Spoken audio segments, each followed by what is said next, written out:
Okay, and we are live for episode 205 of Trek Live. How you doing this morning, Dan? Doing great. I'm excited to talk about Star Trek again. This is 2 weeks in a row where we're doing it live, so Two I'm out really of three. excited. Two out of Two out three. of three. Sorry. Yeah. But this should be the first of several consecutive weeks, which we're really excited about.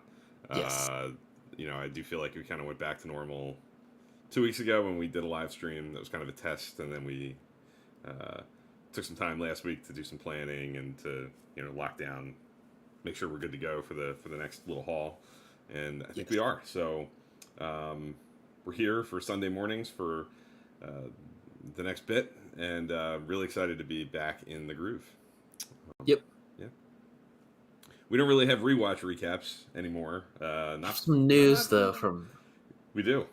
We do have lots of so news. maybe just touch on that a little bit before we get into the topic of the day. Yeah, I think we should. I mean, and they all kind of go hand in hand.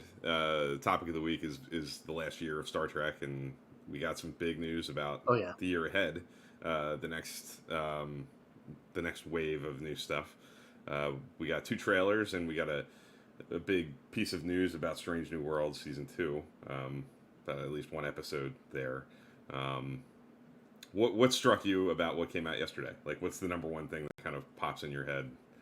With, I'm assuming everybody who's watching us on a Sunday morning or on repeat knows what happened at Comic-Con. So I feel like we gotta intently recap everything, but touch on what really gets us going. I guess so. What really hit I'm you just about excited to see the consistency of all these new shows. I guess I still have hesitation about we'll take a year off or take about a year and a half to do to complete shows. But for the past a couple of years, it's always been the fall and pre-summer has been means new shows, and so I'm a big sports fan. I'm a big football fan, so fall usually means football. But in the past couple of years, it's meant new Star Trek. So that's just like a great problem to have, and I just love to see the consistency that they've been doing in the past few years. Yeah, I agree with that. I especially love, like, for the last 3 years now, Lower Decks is like consistently, reliably August, and that's kind of cool. I like Picking it off, yeah. I like them kind of like it feels like they're kind of like staked out their territory, and that's when Lower Decks is going to be, and they're in like a set, reliable rotation, and that's comforting, and it feels right, like having the light comedy be like right in the heat of the summer, going into the fall. Just feels good, and the Lower Decks trailer looked cool. It looks like they're picking up on a lot of the story threads from last season. Obviously, ended on a cliffhanger with the captain being unjustly taken into custody for something that happened on Pac-Led Planet that wasn't good, and that looks like it's going to be a big. I imagine, at least in the premiere, will be a big story. But obviously, the thing that's got everybody all excited is that they go to Deep Space Nine, and that low shot of the ship above. So it's such a Deep Space Nine shot. But, yes. So Mike McMahon said on the panel that we don't just fly around it; we go in it, and we'll see some people that we expect to see. Who do you imagine seeing if you go on Deep Space Nine? That's who you see. That's exciting, obviously. The prospect of going back there. I mean, we've gotten a lot of Voyager's certainly gotten a lot of attention over this new era of shows. Various characters have returned in different capacities. We've got Prodigy, Prodigy with Janeway and Chakotay, being kind of involved in that story. 7 of 9, obviously, and Picard in a big way. Tom Paris was in Lower Decks. I just feel like Voyager gets shouted out a lot, and rightfully so. Deep Space Nine a little less so. You get a little bit of it with the Trill stuff and Discovery. Lower Decks has made reference to it before, of course, but to go there and to really, they're at Cisco's. It seems like they're obviously leaning into Deep Space Nine a little bit this year, which is cool. I'm excited for that. And then with the Picard trailer, I call it more of a teaser. it's It definitely a almost, teaser. It's not a yeah, trailer. You're right. yeah, It's a photo shoot that they yeah, shot a little footage for and dropped some audio on top of. But yeah. it did the job. I feel like the last teaser was just hearing their voices. Like say a line. This is like a little extra tease of now you get to see what they look like. But they're holding back on like what it is and what the story is. Um, but seeing these characters again, some of them, of course, like Riker, Troy, we've seen, like, kind of know what to expect with what they look like, and how that's going to appear. But seeing Geordi, seeing Worf, especially Worf. I mean, come on, like Worf. Yeah, Looks Michael Dorn looks really good. he looks really good. Yeah. The Worf stuff just looked. They could not have done a better job with Yes. Worf. There's some people whining online about he shouldn't look that old. You forget that. I mean, he looks bad. You know what? Like Yeah. he looks awesome, and Yeah. and most important, that is Worf. Like that is Worf, son of Moog, all day, every day, Mm-hmm. and it's exciting. And LeVar Burton looks awesome too, because we haven't Yes. seen him. Gates McFadden looks great. I mean, it's really exciting. The whole really. cast looks awesome. Yeah. Seeing 7 of 9 in a Starfleet uniform, which is that's that's cool. a big one. I Yeah. think teasing that at the end of season 2, which maybe we'll talk about as we get into the goods and bads of the last year of Star Trek. But they kind of allude to that at the end, where Picard kind of nods and gives her a field commission and has her sit in the chair because she knows the most about the Borg, and she has a great line or exchange with Rafi in the episode before the finale about Rafi saying, you'd make a really good captain, and she talks about Janeway going to bat for her and falling short, couldn't get her over the finish line, and she that's when she decided to leave and do the Fenris Ranger thing. Janeway threatened to resign over it. To me, that makes me more. I'd be really, really surprised if Kate Mulgrew's not somewhere in season 3. I think if it was me, if I was Terry Metalis, the urge to put those two on screen together in some way over the 10 episodes would be too much to resist. And Kate Mulgrew's already in the fold. Like, she's already working with them. She's part of what they're doing. She does all the publicity stuff for Prodigy. So it just feels like such an easy thing, given that they've referenced her so directly, and there's a component of Seven's story that involves Janeway's efforts to get her into Starfleet. Now that she is, I just feel like Picard has more pull then as an admiral. Yeah, is what you're saying. I think so. At least at this point, during season 2. I'm eager to learn more about that, and hopefully see that get expanded on. And the big thing that I think everybody didn't see coming, I think we saw these trailers coming, and maybe not the content of them, but I feel like the big news of the day is an episode of Strange New Worlds with Jack Quaid and Tawny Newsome guest starring as live action Mariner and Boimler. Yes. Directed by Jonathan Frakes. Which I think is episode 7. I think I remember when Frakes started directing, he said it was towards the back end, if I remember. Yeah. What do you think about this? I think at least my first reaction was like, okay, how does the timeline work? Are we gonna do? I don't know. Are we gonna do a holodeck type of episode where it's like, I don't know. It's.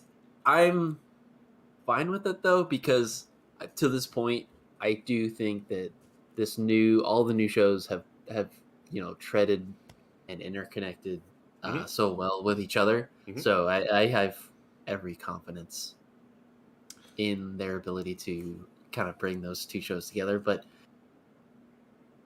it's going to be interesting. It definitely generates a lot of buzz, and it's got a lot of people talking about it. It's got a lot of stirring the purists up about keeping the timeline straight and everything. But if I know this production team, they'll figure out. They'll figure out a way, and they love to do this type of thing. So yeah, I mean, we've done these kinds of things before. Trials and Tribulations had Deep Space Nine characters going back in time and kind of blending into the TOS thing. Yeah. Like, I mean, we've story wise, it's been done in countless ways, and I think it's the right mix. Like, Strange New Worlds of the live action shows is the one that's certainly best equipped to, like, I think, absorb some of the lower decksness, like, humor. Strange New Worlds has certainly embraced the Swiss Army knife idea of genres and being silly and funny and serious depending on the week, depending on the episode, depending on the tone that's called for in that story. I think an episode like The Elysian Kingdom, episode 8 of season 1, is really batshit crazy. Pardon the the French, but yeah, it's. I think they've proven a comfort level with kind of going wacky the way TOS would go wacky, and I feel like it's, if you're going to do it with one of the animated shows, this is the probably right way to do it. Yeah. Not as easily. I don't think you could bring those characters to life in the same way. I just. And it helps that Tawny Newsome and Jack Quaid aren't just, no disrespect at all intended to, like, any primarily voice actor, but these are two people who are, like, been in live action before. Yeah, they're very comfortable on screen. Jack Quaid's one of the stars of The Boys, which is one of the biggest shows on TV. He's got his own, perfectly successful live action, acting career going. So does Tawny Newsome. She's in movies, she's in TV shows. So these are two, like, very capable, comfortable actors who I think will do a great job bringing those characters to life in real action, in live action form. Yeah. So I'm interested. I mean, I'm not ambivalent about it much. I expect it to be crazy, but the Elysian Kingdom was crazy to me. Like, that was that was out there. Yeah, that's something that not just these new shows. Like, I don't think Enterprise would have ever done that. Voyager would never have done that. Like, they just didn't have, I don't think, the constitution to go that wacky in their writing. I don't think they put those characters often in those kinds of situations. TNG maybe a little bit with some of the holodeck stuff, like Hollow Pursuits. I feel like they pushed characters into absurdist territory here and there, but the older the Berman era got, the less free-wielding they would be with that stuff. So what are we thinking? What are we thinking? These are the Voyages type of... I don't know. Mike McMahon said it's not the holodeck. I think it's time travel. I think it's somehow they get thrown back and they have to, fake it and blend in and figure out a way out, or who knows? Or I don't know. But I don't think it's going to be the holodeck, just based on what McMahon said. Okay. I think it's going to be a time travel kind of craziness. Yeah, they do that. They're good at that. So yeah, they'll figure out a way to make it. Yeah, make it gel. They're not going to break canon with a single episode of this. I just don't. Okay. I'm not worried about that at all. I'm more eager to see if it works as a standalone episode of Star Trek. Yeah. We got Rob and Cyber Honey in the chat. Welcome to you both. And thanks for taking some time out of your morning, your afternoon, depending on where you are. And a lot of talk about the Lower Deck Season 3 trailer and the Picard Season 3, of course, trailer as well. Cyber Honey, we're going to talk about Season 2 of Picard. She's saying it was a disappointment to her. You're not alone in that observation or opinion. Yeah. And we're gonna touch on all 5 of the new seasons of Star Trek that have come out in the last 47 weeks. I think I saw it was. So, yep. We good to anything else on Comic-Con before we kind of transition? I don't think so. Okay. Excited. So I think it was. I feel like it was this is a good opportunity to kind of take stock of this last year of Star Trek, basically. This past 47 weeks with 52 or 53 episodes, depending on how you count the pilot of Prodigy, is kind of a double length. So yeah, whether you count that as 1 or 2, it'll get you to 52 or 53. but it's sort of like this last year was sort of the yeah. You can go on Twitter and find Yeah. me and others arguing about how to count Star Trek episodes in ad nauseum, Yeah. and it's fun. But this was kind of like delivering on the promise that they kind of have been throwing out there for quite a few years. This was 5 shows kind of consecutively running, with some mixing and mashing over within a year. And it was 52 or 53 episodes in a 47-week run of time. All 5 of the shows that are in production, we got to see over the course of this run. First seasons, mid seasons, kind of mix of everything, different kinds of shows. So now that we have this little bit of a break, and because of the fact that for about half of this run of weeks, we weren't really here doing this and kind of reacting to things in real time through Core Setting, our kind of sister show where we would occasionally do like week-to-week reactions to episodes. We didn't have any of that really running for the last most of this. So I feel like before it gets going again, let's look back at how we felt about the various seasons, the various shows, highlights, lowlights, how we feel, favorite episodes, favorite moments, whatever we kind of feel like. We're not doing fantasy draft, we're not doing a top 5 or any kind of formal list or anything like that. Just kind of bouncing around and hitting whatever feels like is most on our minds for the next 45 minutes or so. So do you have any general kind of thoughts on the product as a whole over the course of the year? And I think Bill's right. I think since the announcement of Discovery, it's always been the showrunners and people involved with making Star Trek. They were always working towards, we want to get back to Star Trek consistently being on all year long and filling up a catalog on this new platform that we're about to launch, right. CBS All Access, i.e. now Paramount Plus. Mm-hmm. So it's nice to see them. It's taken a few years and a few shows to get to that point, but we are now have arrived where most of these shows are pretty developed, and now coming out with new shows, spin-offs of like Strange New Worlds is a spin-off of Discovery because we had Pike in, so it's just nice to see the fruits of their labor of working so hard on these shows, and then now we have spin-offs, which is just amazing. But yeah, I think this year has been pretty consistent, I will say. I know there's a few seasons that people have some issues with. I have some issues with those seasons as well. Mm-hmm. So, but just looking at it as a whole, I think it's pretty consistent. There's maybe a handful of episodes where I'm like, that's okay. But for the most part, if I'm being completely honest, it's a pretty solid batch run of episodes, I think. Yeah. I agree. I think that's my kind of takeaway too. I've spent a lot of time since my rewatch has ended kind of playing some of these things kind of in the background. I've listened to or watched Picard season 2 kind of again just in the last couple of weeks. Discovery season 4. I watched Strange New World season 1 a lot anyway. I just kind of throw that on a lot. Yeah.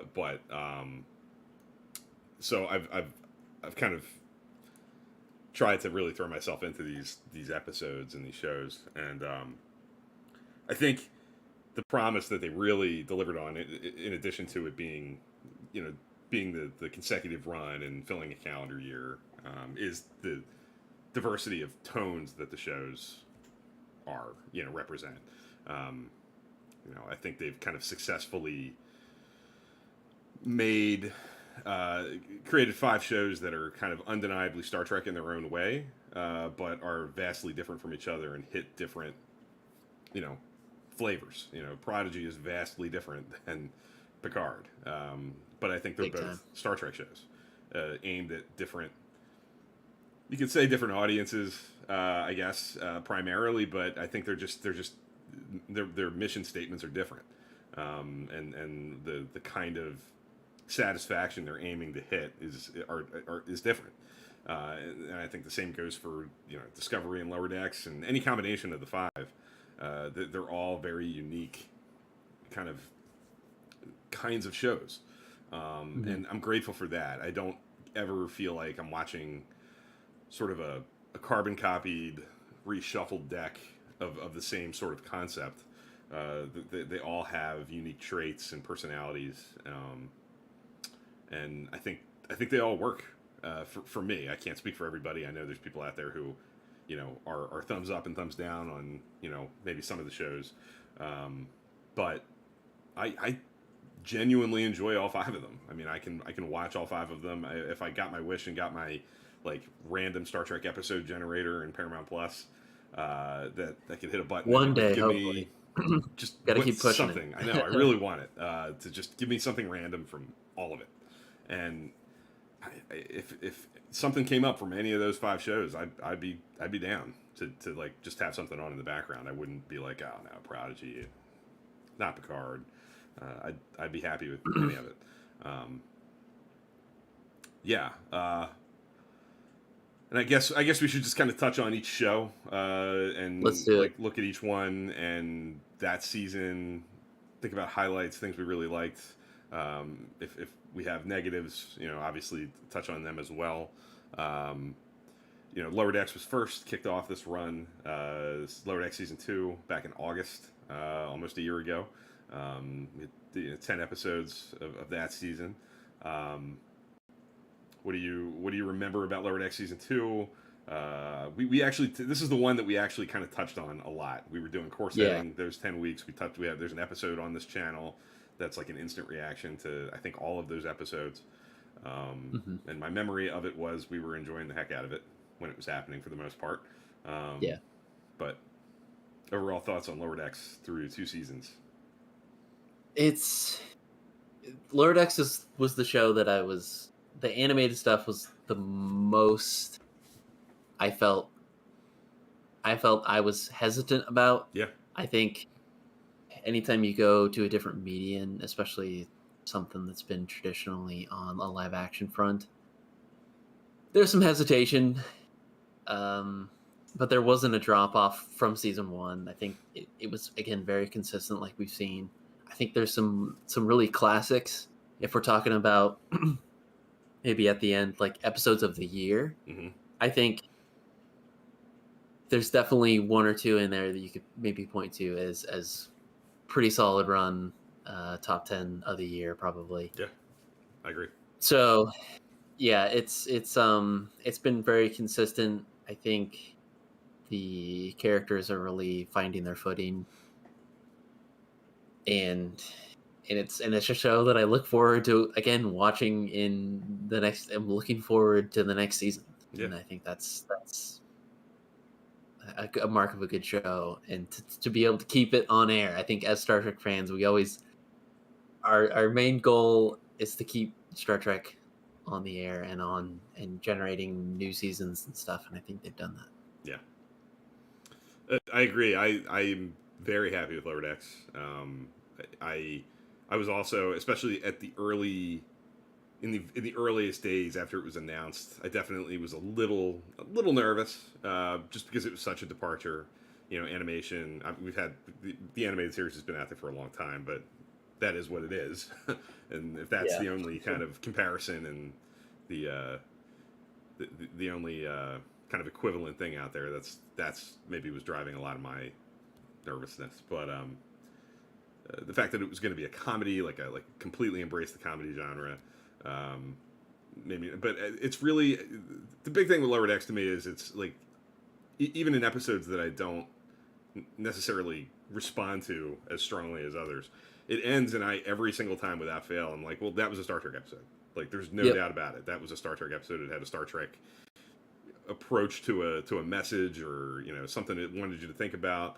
It was just delivering it in a way that was comedic, and sometimes they land emotional punches as well as any of the shows. Just because it's comedic doesn't mean it can't have gravitas or can't land emotional weight on the audience, and it does that. And the comedy also varies. I think the kind of comedy. Just in season 2, the Mugatu episode is like a gross out, very extreme comedy, with real like a certain brand of humor. And then I remember the next episode after that, the Duplers episode, is a kind of a different brand of humor. The kind of funny it is different. So I like the fact that it can change its voice a little bit week to week with how it's delivering its humor and the kind of humor that it is. The classic that I think a lot of people cite there is Wage Dues, the three ships in Klingon title. With the Vulcans, the Klingons, and the Cerritos, kind of all having parallel stories that land on top of each other. The way that episode introduces new characters just within that 25-minute story, the Klingon character and T'Lyn, the Vulcan character, and how much heavy lifting it does in those short minutes of screen time to develop those characters and make us care about them, and develop not just those characters but like what life is like on a Vulcan ship and what life is like on a Klingon ship. I love seeing that. It's that's so cool. Yeah. That's the one to me that's like the finale too in season 2, if we're talking season 2. To me, are like as good as any episode of Star Trek you're going to find anywhere. I watched both of those episodes, and I'm like, what? That is a classic, great episode of Star Trek. And no matter how you slice it, that's superior to lots and lots and lots of episodes of really good live action Star Trek shows. Like, there's just no way around it to me. Like, they're outstanding episodes. Yeah. Wage Dues especially is way up there. One of the best episodes of this past year. One of the best episodes of Star Trek ever. That I would recommend to anybody. So characters are obviously great. I think they did a really nice job with the big four, and I think in season 2 they did a really nice job of kind of shaking up the combinations. There was an episode early on with I think in season 1 a lot of the time it was Boimler and Mariner, and then Rutherford and Tendi, like, were the two pairs that were kind of driving a lot of the stories, with like an A plot, B plot, and then maybe a C plot with the bridge crew, or kind of overlapping with them. But I think in season 2 they did a nice job of mixing that up a little bit and putting different combinations together. There's a great episode I started to say with Mariner and Tendi going off on a mission together, and kind of referencing that, hey, we don't really get to have like girls trip kind of missions, and they really play that up for the story, and I hope to see more of that in season 3 too.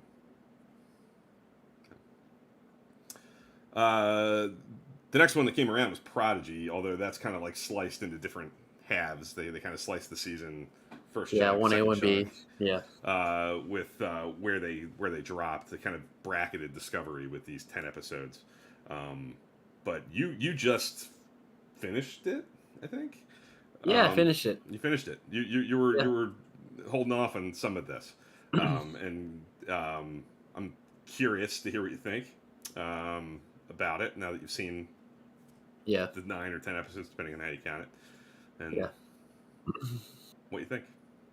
I was nervous going into like a Nickelodeon animated show, but that back end is actually pretty strong. It is. I think it really did. Prodigy did a great job of really feeling different, but also having the Star Trek roots there, very present.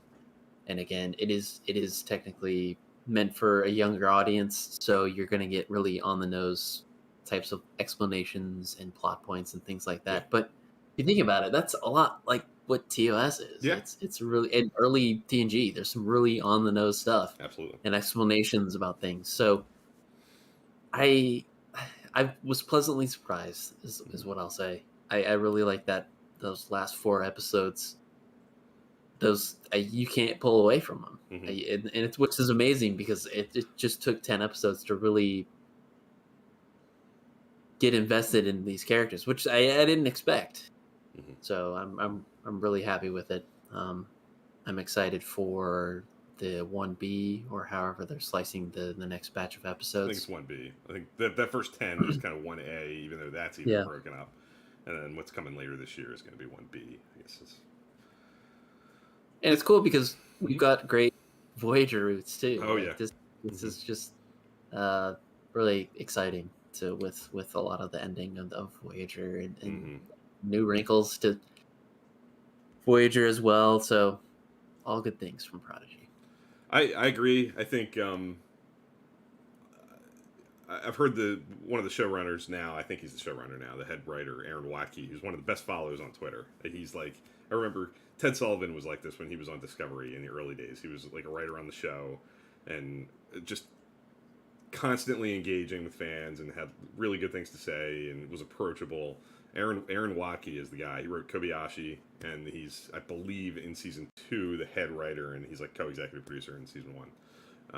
And he did an interview on a podcast, Trek Movie Podcast, last week, and he really great listen, talking about Prodigy and the structure of it, and what they're aiming to do. And he mentioned how that first batch of 10 and like the first season in general, it kind of is like a slow walk toward embracing the Star Trek. Like at the very beginning, this first handful of episodes, you're seeing it through the eyes of these cast off orphaned aliens who don't know anything about Starfleet and the Federation and are learning about it. You're kind of learning with them, and if you're putting yourself in the eyes of a kid who doesn't know anything about Star Trek, that works too. But by the end of that first group of 10, and if I remember correctly, by the end of the first season in general, it really embraces the Trek. Like it's kind of it doesn't drop you right into undeniably this is a Star Trek show. In those first few episodes, it's little hints of it as they discover the ship and figure out how it works and talk to Janeway, and get little bits of it. But I think even in that back half, Kobayashi, First Contact, Time and Mach, and then the finale, 2-part finale. Yeah, once I put the jumpsuits on, it's very Star Trek. Yeah, yeah. very much so. But even like an episode that I don't necessarily love, but I do respect, and it's grown on me, is First Contact. The sort of like Ferengi, the Ferengi character who is tied to Dal. But I remember watching that for the first time and them landing on the planet and walking around, and I'm like, this is strange new worlds and new civilizations, and it's these weird species 10C kind of aliens that don't communicate in any kind of relatable way, and these characters are trying to figure out how to do it and what it means, and and why First Contact is important and how to make that first impression. And it doesn't go well, and Janeway's pissed at them. Like, I'm like, this is Star Trek. It's good Star Trek. It's different Star Trek, but it's about what Star Trek's about. And it had big science fiction elements to it as well, like with just the way those aliens were, with the sound effects of it all. Yeah, that's if that's not Star Trek, I don't know what is. And that's when I think the crew starts to adopt the Starfleet and Star Trek ideology. It's like, this is not right. We're not supposed to be doing this. It doesn't feel right. It's not. It didn't go well. They're kind of they're starting to realize the benefit of following Janeway's advice and actually listening and learning that stuff. And I think that's an invaluable episode. I think Time and Mach is a really good timey-wimey anomaly episode. The crew broken up into different periods of time. And how fast it's moving, and that's, I think, again, for being aimed at children and doing it in 25 minutes, I think they translate that science fiction idea really well. Like that's not the easiest thing to explain, but I think most people can sit and watch that and get what they're talking about and get what's happening, and it's really well done. It's good science fiction, and I can't. I've mentioned it to you without kind of trying. I don't know how much you knew about it going into it, or if you just literally discovered it last night. The last minute of the last episode of Prodigy was about as happy as I've been watching Star Trek in a really long time. And I think it's because, Kate Mulgrew just being on screen and hearing that voice is something that the show's been doing since the beginning. But seeing real Janeway, and knowing that's Janeway. And she's on the bridge of a ship, and she is hell-bent on finding Chakotay somewhere in the Delta Quadrant, on this lost ship. Got me, like, I didn't see it coming. I didn't know that there were going to be multiple versions of Janeway, and that one of them was going to be the real one. And it caught me by surprise, and it really took the wind out of me. I really, really was a pleasant... really, really nice surprise. Did you know that that was coming? Had you seen on Twitter that? I feel like I'd seen a screen grab of her on the bridge. Probably. This was a big deal But when it happened. yeah, the canon police in me just wonders, like, because the technology that's on the protostar is like not in Discovery, and maybe that's a good transition. So I'm not sure how that translates, but True. It feels like it. Yeah, every ship is equipped with, or maybe it's just these two. I don't know. We don't. Yeah, I don't. Well, I don't remember on the. Does she say go to proto warp or whatever on the Dauntless, or Yeah, does it just go to warp? And it's like, I don't even know how, because we've had technical manuals of how a warp drive works. So I think all of us have a basic understanding of how we're not all warp theorists, but we know it generally. But I still don't really understand, and maybe just because I haven't watched it enough, I still don't know how the proto warp core works and how it interacts with. I love the transition to lower. That's so cool. When it goes to warp, when it goes to proto warp, it's really cool. Yeah. And that's another thing about this show. The visuals are fantastic. Really are. I can't even skip the intro. No. It's so cool. Yeah. So I think it's the best intro of maybe all. It might be my favorite because it's definitely up there. Yeah, it's definitely up there.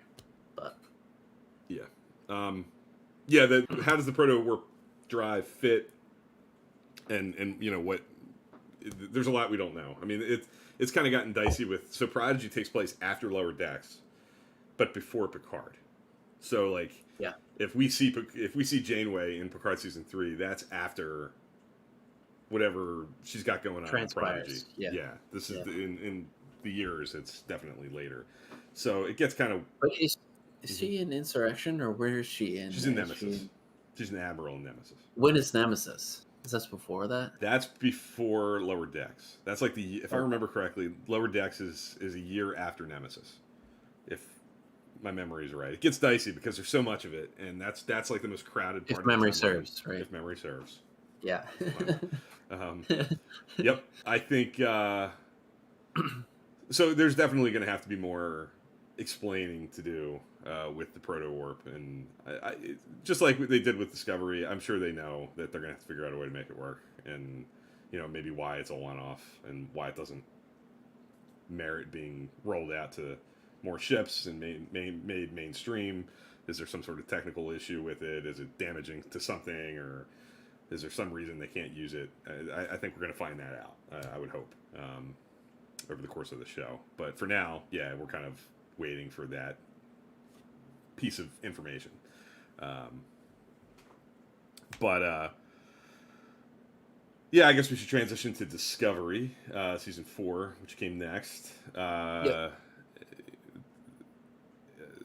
mean, I'm a big fan of Discovery season 4. I'm not as big on it as I was season 3. I think season 3 is a better season. I know a lot of people out there don't agree with me on that. But I think season 4 plays really well. I think one of the things that hurt season 4 was the break, having that 5-week break where Prodigy came and kind of, I think, broke up the momentum a little bit. I think it plays better, more consecutively watched. But I think as a season of TV of Star Trek, kind of embracing seeing a new captain kind of get comfortable in the role and take lumps and learn what it means to be the captain.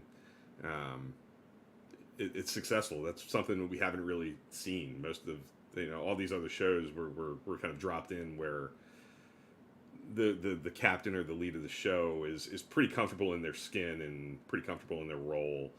Cisco gets promoted from commander to captain, but even when he's a commander, he's pretty confident in his. He's in charge. Still. He's in charge, and he's used to being in charge. I feel like, and there's not a lot of learning on screen there about, getting used to being in that role.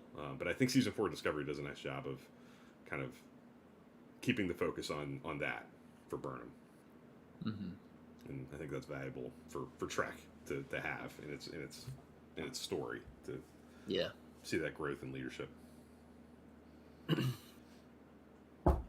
For me, there's some great stuff. I like to see. I'm with Bill. I like to see the progression that Burnham goes on to make it to the captain's chair. Mm-hmm. But I have a hard time with this season because it feels like there always has to be this, and this is not just strictly a Discovery problem. It's just a typical Star Trek trope. Is where it's like always the universe is always in peril, facing up, is in peril, and is facing this life-ending event, and that just to me felt a little stale because I felt like that's the same. It was similar to last season, right? We're trying to figure out this big mystery, and it's very similar. But the thing, I don't know, because I feel like just where we're at with Discovery in this setting is there's so much to do. There's so much to rebuild. It's like, why can't we just? I mean, they kind of do it a little bit where, I guess what brings people together is peril, I guess. And we get this really big joint effort. Mm-hmm. But I just think I would have appreciated trying to go a different way. Yeah. I like the thought of, okay, let's bring back the Federation. Mm-hmm. But that they're doing it, but they're doing it in a typical Star Trek fashion where it's like, okay, we've kind of seen this song and dance before. Right. Let's try something a little different. Yeah, I mean, I definitely appreciate that, and a lot of people voice a desire for Discovery to kind of like take the foot off the gas a little bit with the big bad threat kind of overriding it. I think it's hard for them to do, and I kind of get it.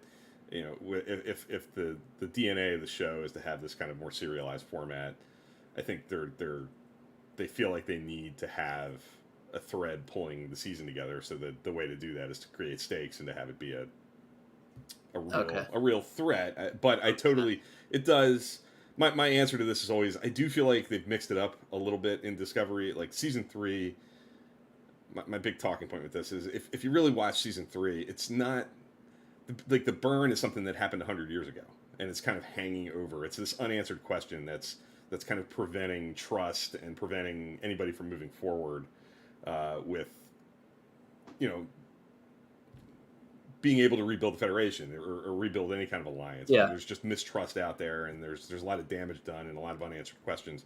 And it's not something like the real threat of season 3 is the Emerald Chain, this other version of the Federation that's out there that doesn't have Federation ideals, that's kind of butting up against us, and we're kind of at a pivot point with having to answer that and come to terms with that. But to me, like season 3 doesn't have a species 10C with a mining device that's going around and threatening planets. They're the biggest problem is, how do we answer this mystery of 100 years ago so that we can get past it. So I at least feel like when I watch the show in succession, I don't feel like I'm like one season after another with like this ginormous threat threatening the galaxy. But yeah, season 4 is that, and Star Trek does do that a lot. Discovery's done that more than once. And it does feel like this crew and Burnham and Saru, like what it must feel like to just move from one giant crisis to another, like, and have no time to like breathe and have traditional adventures and things like that. I get that. But as I've said since really the beginning of Discovery, I think the Discovery's strength for me is its ability to tell these serialized stories, but still have some elements of episodic adventures thrown in. You get an episode where they have to go to a seedy, nasty barge where there's gambling and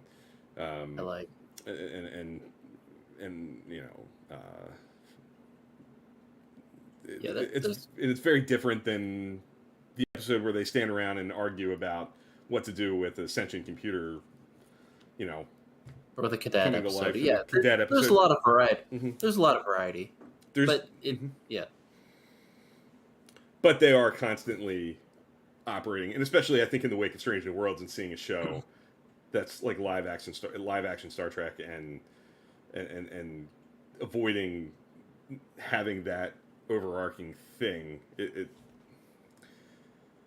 Yeah, I get why people kind of, because that's more traditionally Star Trek. The more traditional version of Star Trek is week to week episodes, maybe with some emotional serialization for the characters and character growth, but not having this thread pulling the whole season together that has immense stakes. The thread is, there's still threads out there. Like there's still people to interact with, and then I love that there's things that connect the season together, like Lower Decks has the captain getting taken away. Like in Lower Decks, in Strange New Worlds, number one is but a few seeds were put in, a few episodes before, early, I guess, and then at the end we get a little bit of a payoff. So it just feels really classic Star Trek. Not to get too ahead of myself. The most successful thing about Stranger Worlds, besides the Michael thing, and my dad is in here and cited, and I agree with him. Michael's arc, as she takes the captain's role and learning to let go and trust others. Absolutely, I think that's the thing that it does the best. Yeah. But I think the ambitiousness of Species 10C and having an alien entity out there that's outside the galactic barrier, that's completely different. Those last couple of episodes, Species 10C, Species 10C, second to last episode of the season, with them standing in the shuttle bay looking out and like, how do we communicate with this thing? And how to articulate like the most simple idea of like, how do we tell them that we're not all one, like that we're all individual ones, and how do you use math and emotion because they communicate with these emotional particles and like combinations of like anger, frustration, curiosity, like that's what conveys ideas to the 10C. Like how do you use that to tell them that we're afraid and we're here, please stop. That's great. I think that's really cool Star Trek stuff, and unlike anything we've seen before. What's more Star Trek than there's something out there, we don't understand it. Do we take an aggressive stance? Do we go blow it up because it's potentially a threat, or do we go try to talk to it and try to make first contact and come to an understanding? Like classic Star Trek. That is Star Trek. That is like what Captain Kirk does countless times in the original series, whether it's Baylock and in the Corbomite maneuver, or the dude Inspector of the Gun. Like it's constantly that. Like how do we react to these things that we don't connect with and don't understand? That's what season 4 Discovery is, and I think that's successful, and I think that's a good story to tell. And it does like you said, it creates the situation where the different species do have to work together to kind of 3 and 4 is kind of collective thing. If you watch 3 and 4 back to back, it really is like a joint effort to bring back the Federation in these different capacities. Picard season 2. Picard season 2. I think probably, Discovery can be divisive at times, but I think this one particularly felt the most divisive, at least from my standpoint, and just me seeing, interactions on Twitter and a few places. Yeah. But, and especially when you tie in, because I feel like since Picard has started, it's always been, okay, we don't want this to be too much of a reunion show. Like, we don't want to get too TNG-esque. And I feel like we've been slowly working towards that. And I just think that, it's hard, because this is from my perspective. It's like, okay, we want something different from TNG, so we got that with season 1. Okay, well that's not what we're here for. We want something more TNG. So we this season we kind of do that with a lot of the characters being Q, obviously, Guinan. Which is and Guinan and a few other characters. But that's such a feel like he was such a divisive character just to begin with. Mm-hmm. And I think for me, you kind of roll up the two aspects that I feel like Star Trek has gone back to the well too many times, and that's being Q and the Borg. And I feel like that's just prepackaged in this season. I'm not saying there's some really good character development stuff Mm-hmm. in this season. I love the young Guinan. I love that. That's really cool. Mm-hmm. But I think it just, and then you bring in Wesley too, which I'm not happy with. I'm not as happy with ending with Wesley as some people are. So you wrap all that up into one season. I'm just not as hot on it. Yeah. Well, you're not alone. I mean, I have mixed feelings myself. It's not my favorite season. I think there are things in it that really work. I think I agree. One of the classic, going back many years now, things that a lot of people feel is going back to the Borg too often is a mistake. Too much Borg. It can be dangerous. The thing that might be my favorite thing about season 2, though, aside from like both of the things that you kind of cited as be careful going back to them, Q and the Borg, are probably my favorite things in it. I think the Picard Q dynamic. I think every time John Delancey's on screen and gets like a monologue to really chew on about his impending departure and his kind of fear about that and why he's doing what he's doing. I think Delancey really kills that stuff. And I think the Borg Queen scenes and the story there kind of unearths some new stuff at the Borg. I think you get little new textures about assimilation and what that feels like and what that experience is like, and and the way the Borg Queen can kind of one of the things that people have always like questioned, like at the end of First Contact, the Borg Queen is killed, right? Like she's the first time you see her, she dies at the end of the movie, but she's still in it in Voyager. So the idea is obviously there's multiple queens out there somehow. It's kind of ambiguous and like how that all works, but this kind of I think delivers that. Like the Queen can kind of lives within the collective and can kind of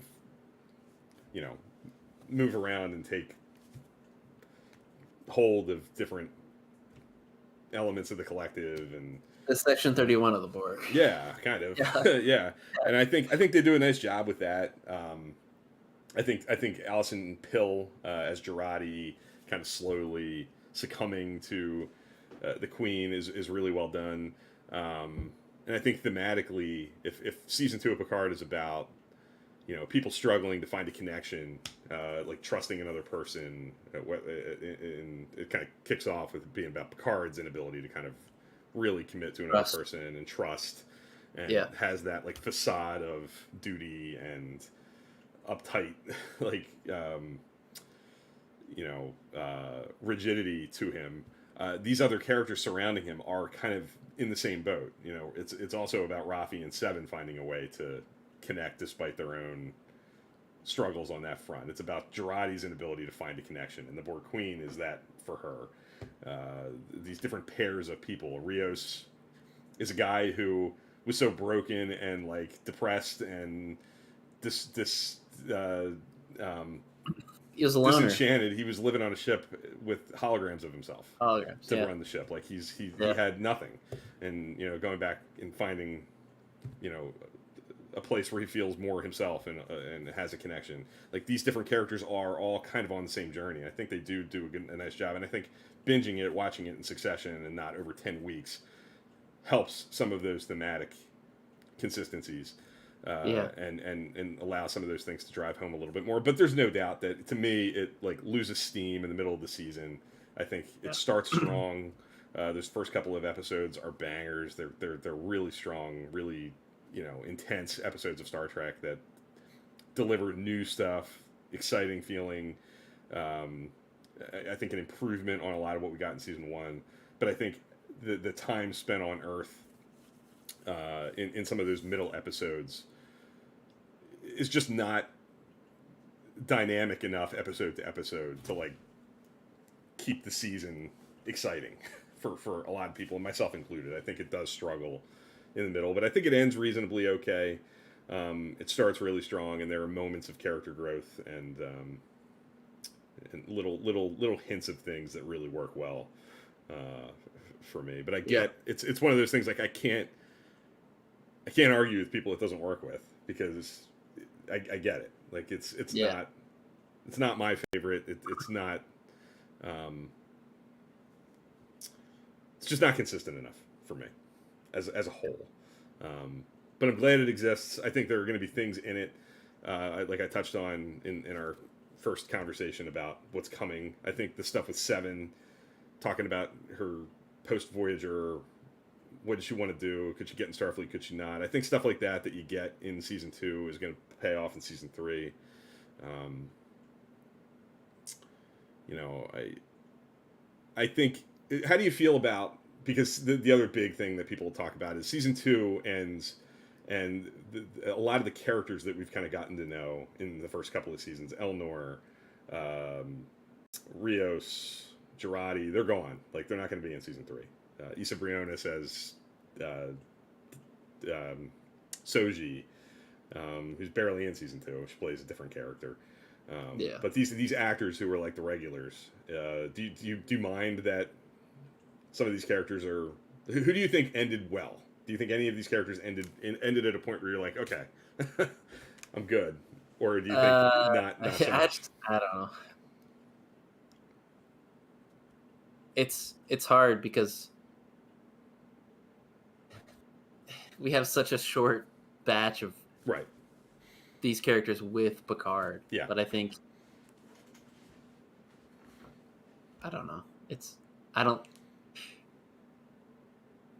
don't think they ended well, but it's also like I don't know if I was that invested Anyway. into these characters. Mm-hmm. And so because again it's hard to have, I don't know.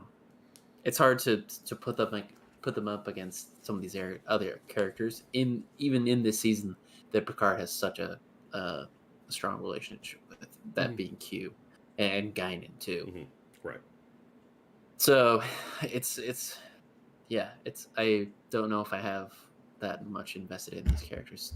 I mean, Seven obviously, but some of these other characters, I don't know. I feel like they. Yeah, I get it. Yeah. Because you're right. I mean, just by the screen time and the kind of story Picard is, because it's so kind of revolving around Picard, they're all kind of supporting his story, and don't necessarily get stories of their own that are really fleshed out. It's hard to get connected. I think even characters in these other new shows, I think, like, none of these characters aside from Seven, because like of her history and knowing what she is in Voyager and everything, like Saru is so much more developed than these Picard characters, because he's had 4 seasons and is very integral to that story. And I agree. I mean, I think Girardi ends pretty reasonably okay. Like, I feel like at least she kind of had a journey, and what happens to her, and it's I kind of buy that, and I feel like I don't need to see her again. I feel like that's off she goes. I don't feel like I'm going to miss her, but I feel like she was a good Star Trek character for 2 seasons. And,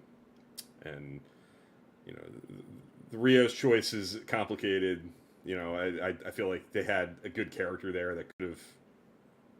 I would have watched Star Trek Stargazer with him the captain of the Stargazer. I mean, if he could have come back and he was on that ship, I would have been down for that. But I do buy that he would stay, because he's not comfortable in the future. Like, in his present, he never really felt like he had a... I always thought it was a missed opportunity for him to be able to... And they touch on it a little bit in this season, but like Picard always... It was always like, should he settle back down to the chateau? And I think... I don't know. We get some of that with Rios. It's tough being a captain and in command and being out there exploring all the time. And I just thought that we could have got some parallels of him being able to settle down, because Picard was such a mentor to him. I just, tough. Oh. Yeah, it's going to be. Yeah. It's going to be interesting to kind of look at Picard when season 3 is done. They've kind of Terry Matalas has kind of openly talked about like each season is kind of like its own thing, and they have their own kind of vision. Like, season 1 is like the Michael Chabon story that he wanted to tell about Picard dealing with his past and grief and dealing with the loss of Data, his friend who sacrificed his life for. Like, if you had somebody who sacrificed their life for you, how would you process that over the next 10 years of your life? That's a pretty, not relatable because most people don't go through that, but that's a human thing that, is explored in season 1. And season 2 is obviously dealing with his ability to emotionally connect with people and his past with his parents and his childhood and overcoming, some of those early traumas, emotional, hang-ups that he has from his earliest days, and being able to move forward with them. And season 3 is going to be what season 3 is. Each one kind of has its own sort of showrunner. Season 2 is Akiva Goldsman. Season 3 is Terry Matalas, it's like his story. This is what he said. So you got to almost look at Picard as like 3 10-hour kind of like separate miniseries. And the name of the show is Picard. Like the thing that links them is they are deep dives into this kind of ultimate hero for Star Trek fans. Is mental state in his later years. It's not Star Trek Stargazer, Star Trek La Sirena, Star Trek Enterprise F, or whatever season 3 is going to be on. It's not that. It's about this guy and the different people who kind of come and go and his emotional place. But it's a different thing. It's a very different Star Trek show than anything we've gotten before. And I think when it's a finished product, it'll be kind of interesting to look back. And at this point, do you consider it a success? As an aside, as like an epilogue for a character and for the next generation, I guess. I mean, if I'm being honest, it's not my favorite Star Trek show. I look forward to it. I enjoy it. My honest answer for what am I looking forward to the most in 2022, 2023, it's Picard season 3, and it's not even close. I mean, come on. Like, for somebody like me, that teaser yesterday is all I need. Like, I'm in for that. But I mean, I prefer Discovery. I prefer Strange New Worlds. I might prefer Lower Decks as like a full product. And I certainly prefer the 5 OG shows. So I guess you could say maybe not as a whole, but talk to me after season 3, and I'll probably sing a different song. Okay. Yeah. Loved. What's that? I just love the flip-flop nature of Star Trek fandom. It's like, all right, we don't want another reunion show, okay? I know. And then the most anticipated season 3, everybody's it's just like Yeah, I mean, I don't know. I mean, my dad said in here season 3 is going to end and people are going to be like, why didn't they just do this from the beginning? Why wasn't the show this? And I don't know. I mean, I think it'd be harder. I mean, to be honest, if he would have come out in 2018 when he, remember STLV, and I think 18, they bring him out on stage and make a big deal about the new show is Star Trek Picard, and Patrick Stewart comes out and talks about it. Yeah. And their big thing was, well, it's not going to be a reunion show. It's not really like the next gen people all coming in. There's more to it than that. If he would have come out and said it's the next gen, like they're all going to be in it with me, people would have gone nuts and been all for it. Like nobody's kidding themselves and trying to say that they didn't want that. Of course, I would have wanted that. But I kind of do think I hope that it'll pay off. That it was like a slow walk towards that, and some things that were set up in 1 and 2 will pay off in 3. I'm much more at home with the idea that 7's in that mix because of seasons 1 and 2. Like that she gets to be a part of that story and feels like an organic part of that story. No, I will not. I'm not. Mm-hmm. I'm not dogging on Picard at all. There's some fantastic moments in both seasons. Mm-hmm. No, like, I know. I love the sit down with his dad scenes. I love the obviously the stuff with Data. I love the stuff with Guinan, but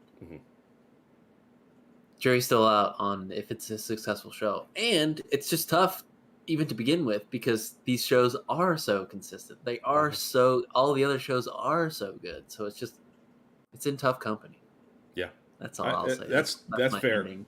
Yeah, that's a good way to pivot off and put a pin in that until season 3 comes. And we'll have unlike a lot of these other shows, we're pretty soon going to have a completed picture of Picard. That's going to be the first one of these shows that's over and is a finished product, and we kind of look at it as a completed, finished season, finished series. So we'll definitely be covering that and talking about that as that happens. But Strange New Worlds obviously is the last arrival, the newest product of these new shows. I know the answer to this, but what do you generally think of Strange New Worlds after one season?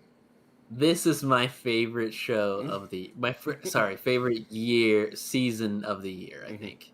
Yeah. I think it's such it came in such a great time. I love the ability of the producers and the people who to make Star Trek possible, listening to the fans, listening to. Because I just dogged a Star Trek fan saying they don't know what they want, but I really love them listening to Star Trek fandom, and from the very get go, this cast has been probably one of the a lot of Star Trek shows, a few characters take some time to be solidified and have the actors to be able to feel. I think it's just a perfect combination of not this show. These actors are so talented, but it's such a beautifully written show. It's just man, it's such a breath of fresh air because we're coming off such a serialized heavy shows. It's just even with Discovery, it's been getting better with being more pulling back to the episodic sides of things. But I think this just really hits a home run for going back to classic episodic Trek. It does have some serialized elements like older Trek did, but it just feels so unique. And I think the best thing about it is it can stay fresh because each episode is different from last week's. Very and much so. Yeah, it's all good stuff. It's really good. I think you nailed a couple things there. I think, like you said, a lot of these shows, including some of these new ones, it takes some time to warm to some of these characters, some of the new actors, for some of them to really. And this is certainly true of the OG stuff too. Sometimes it takes a season for an actor to completely find that groove with one of the characters. And Strange New Worlds is just amazing to me, how quickly right out of the gate these different characters are just so well drawn and feel comfortable. Whether it's a completely new character like La'an or Ortegas, or it's somebody that's kind of revitalized, reimagined, or Chapel, let alone Spock, Pike, number one. All these characters just feel, they're all so comfortably themselves and consistently well-drawn characters right out of the gate. Some of them have an advantage from, certainly Anson Mount and Ethan Peck especially had they worked 10, 12, 13 episodes of playing these characters and together and have it pretty well down. But what you said about fans not kind of knowing what they want, if they would have said 5 years ago, we're doing this show, it's about Pike on the Enterprise and Spock, a lot of Star Trek fans would have been like, please don't do this. Nobody wants this. They would have been rioting in the street, probably. People would have freaked out and said, please, anything but that. Just go do something fresh, different, new characters. Don't tread on this. But it took approximately 3 minutes of Anson Mount being on screen in Brother, the first episode of season 2 of Discovery, for people to be like, okay, we need that guy show. I'm in for a Picard, or for a Pike on the Enterprise between the Cage and TOS show. And that's to Anson Mount's credit. That's to, you kind of were saying earlier on, that's to me, the showrunners, the producers' credit for, acknowledging that, latching onto that, knowing what they had. They had lightning in a bottle, they grabbed it, and didn't let it go. And I think it paid big time dividends. This is the best, in my opinion. This is the best season of these 5. It's consistently excellent.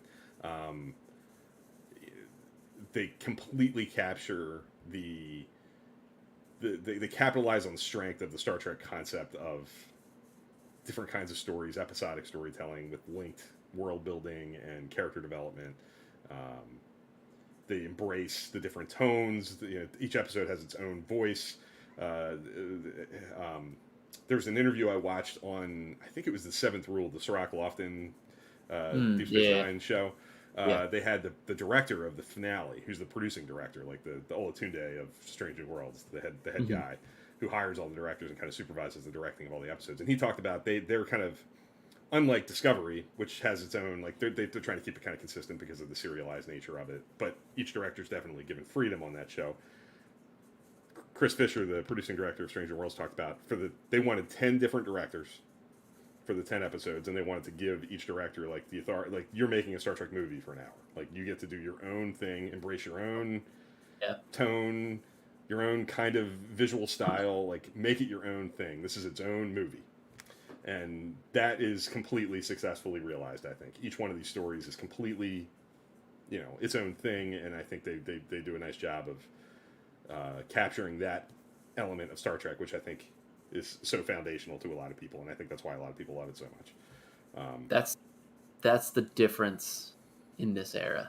Mm-hmm. Because if we were in Berman era 90s Trek, you're putting the camera and you're locking it down. Yeah, you're not doing it. Yeah. No, he fired directors for yeah. Yeah. So. Yeah, and I think that's really well done. I think that's why you're able to get in a back-to-back. But we did an episode of Trek Live probably a year and a half, 2 years ago now, the Whiplash episodes, 2 back-to-back episodes that are like, what?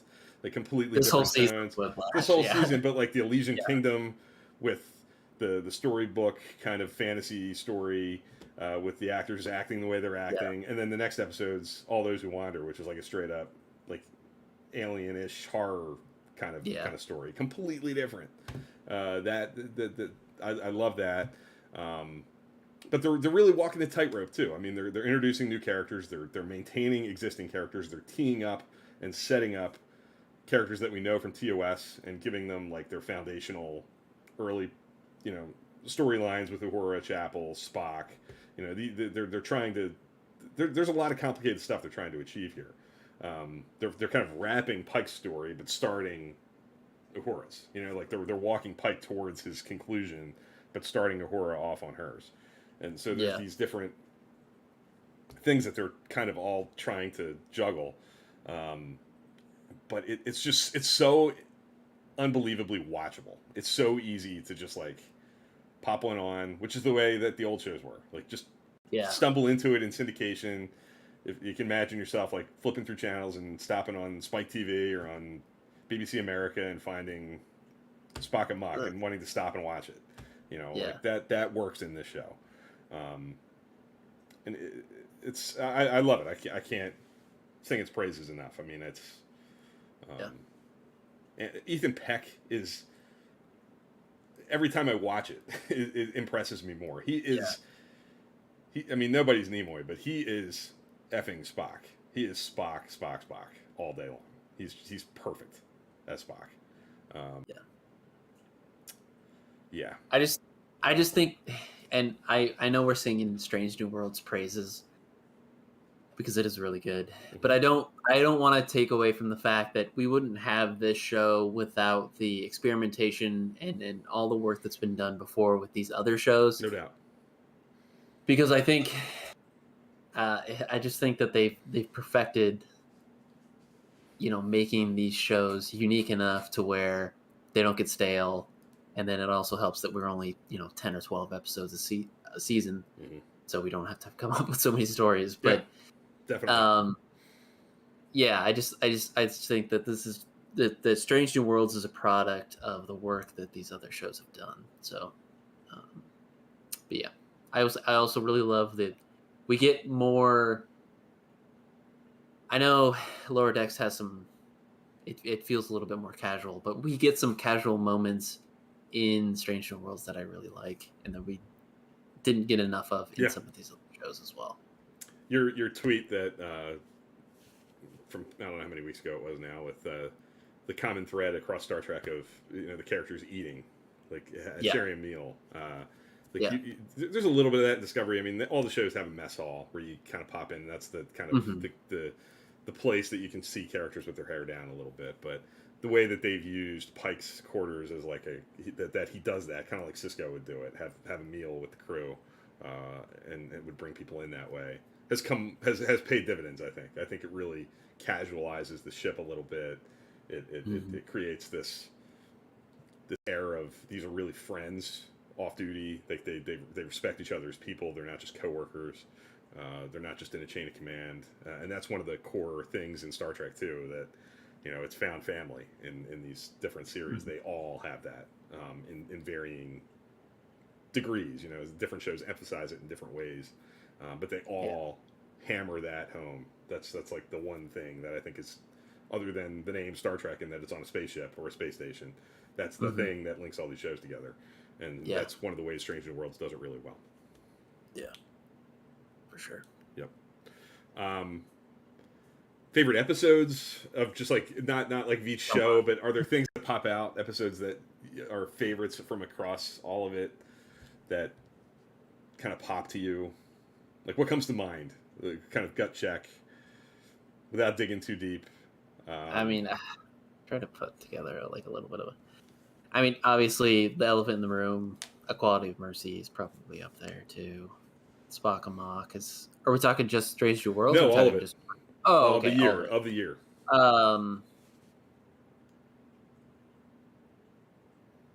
Yeah, I don't know. I guess I'll start with this. I think there's an episode in each show. I think maybe not Discovery or in Picard, but I think episodes. It's so consistent because each season has a episode where I could point to. Okay, that's probably one of the best of the year. I think, and that just points to the consistency in each of these seasons. Yeah. So. Yeah, I agree. I think they all have good highlights. Maybe some more than others. I think the two at the top of my list are both Strange New Worlds, Equality of Mercy, and Memento Mori are my two favorites. But right there with it, I'd say Wage is up there too. is way up there. I think. Go ahead, please. Yeah, Species 10C. I feel like is underrated probably for Discovery. I just remember that being probably my favorite of the season. But yeah, it's all good stuff. I think the Stargazer from Picard, the premiere. The premiere had a lot of great stuff in it. I just there's a definite like wow factor to Picard on the bridge of the Stargazer, looking at this anomaly, like what the heck is this? And then the ship comes out of there, and it's Picard in the Borg voice. And looking at Seven and like, that's a Borg ship. Like that. Yeah. There's great stuff in that episode. From my favorite episode of Prodigy is the one that you were having a nightmarish behind the scenes situation with. Time of Mock, I think, is great. I think the finale is great. Kobayashi's good. I mean, they all to me do have like real highlights. But if I'm being, I mean, I've said it a couple times on Twitter. I think Equality of Mercy is one of the best episodes of Star Trek ever. I think it's in that. I said on Twitter it's my favorite episode of Star Trek since April of 1998 when I was in 7th grade. And if I look at my board of rankings, it's the next episode on that list of 19 ahead of it. That's most recent is In the Pale Moonlight. So that leads me to say it's the best episode of Star Trek since In the Pale Moonlight. There's a lot of episodes of Star Trek since In the Pale Moonlight. There's a lot of episodes. So, but I mean, I've said a couple times I can put it on like a record and listen to it and just like hear the dialogue in the background, and I'm with it. I get drawn into it.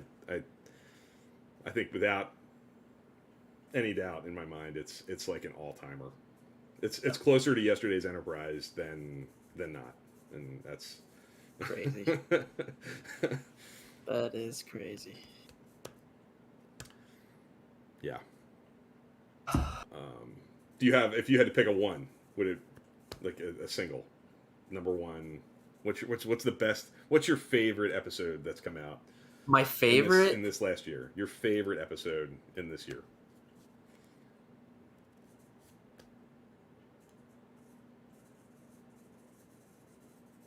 I don't know. Tough. Because there's some in Strange New Worlds where I'm like, okay, that was really fun, and I really like that. Yeah. I don't know. It's so hard because I feel like my top 5 is pretty much Strange New Worlds episodes. But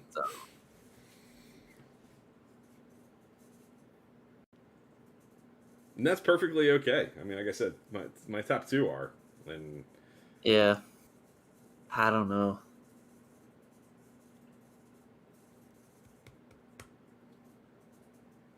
I feel like it's Memento Mori right now for favorite, probably. Okay. I wouldn't say that's probably the best. It's probably that and Equality of Mercy are probably the top 2. Yeah, I agree with you. But yeah. Okay, well, we went long. It's 11:30 Eastern time. This is longer than we usually go. Grateful and reassuring that we had no technical hang-ups for an hour and a half. That's good. Yep. That's a victory. Appreciate everybody who came by to take part in the conversation. Cyber Honey, my dad, Rob was in here earlier, and of course anybody watching or listening, after the fact on the podcast feed or here on YouTube.